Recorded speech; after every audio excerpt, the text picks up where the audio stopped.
La première fois que j'ai entendu le nom de Gilbert Durand, je venais de terminer mes études de doctorat en Allemagne. J'avais étudié la théorie critique d'Adorno et Horkheimer, leur vision de la modernité en tant que catastrophe in continuum, laquelle me semble incontestable jusqu'à nos jours. Néanmoins, leur idée critique du mythe en tant que raison, Aufklärung, ainsi que de la raison en tant que mythologie, idéologie ou fausse conscience, a soulevé de nombreux doutes dans mon esprit. Qu'est-ce que c'est le mythe? Comment s'exprime-t-il? Comment le mythe peut-il déterminer l'histoire d'une époque ou imprégner tout un mode de vie? C'était à ce moment qu'il m'est arrivé un exemplaire de les structures anthropologiques de l'imaginaire, un texte avec un titre suggestif dont les affinités et les différences avec la théorie critique m'ont immédiatement interpellé. En 2001, sur la base de la richesse théorique de la pensée de Durand, j'ai proposé l'ouverture du programme d'études de l'imaginaire dans mon université. Et plus tard, je suis allée en France pour un séjour au Centre de recherche sur l'imaginaire à Grenoble, fondé par Gilbert Durand et puis dirigé par Philippe Walter.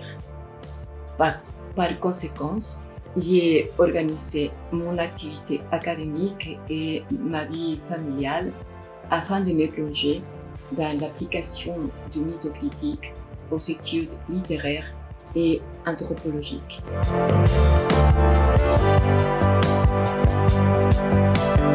Il y a quelques années, vers 2016, Jean-Jacques Bounenbourgière m'a invité à l'Université de Savoie-Mont-Blanc à Chambéry pour parler de la réception de l'œuvre de Durand au Mexique. J'ai ensuite eu l'occasion de rencontrer Xiao Jing-sun, collègue et épouse de Gilbert Durand et sa fille. À ma grande surprise, j'ai également eu la chance d'être invitée par Xiao Jing au château de Novery, la résidence de Durand. Je garde le souvenir de cette visite comme l'un des cadeaux les plus agréables que la vie m'a fait. Le contact avec son environnement m'a révélé un aspect de sa façon de comprendre le monde qui ne pouvait que difficilement être découvert par la seule lecture de son écriture complexe. Le château de Novery est situé loin de l'agitation de la ville.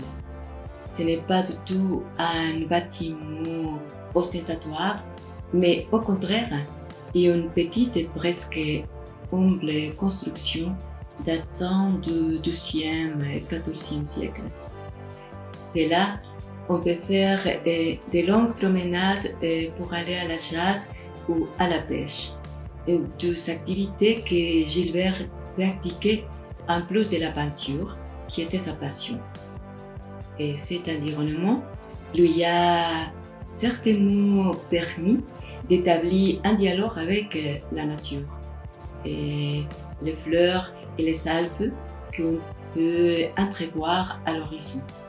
Toutes ces rencontres sont ceci dans cette peinture.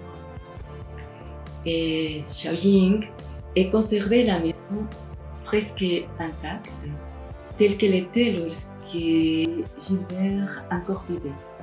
Ses peintures, les meubles anciens et les photos de son mariage, sa table de travail, les affiches des différentes réunions organisées sur l'imaginaire et sa bibliothèque, qu'elle préserve dans un ordre parfait.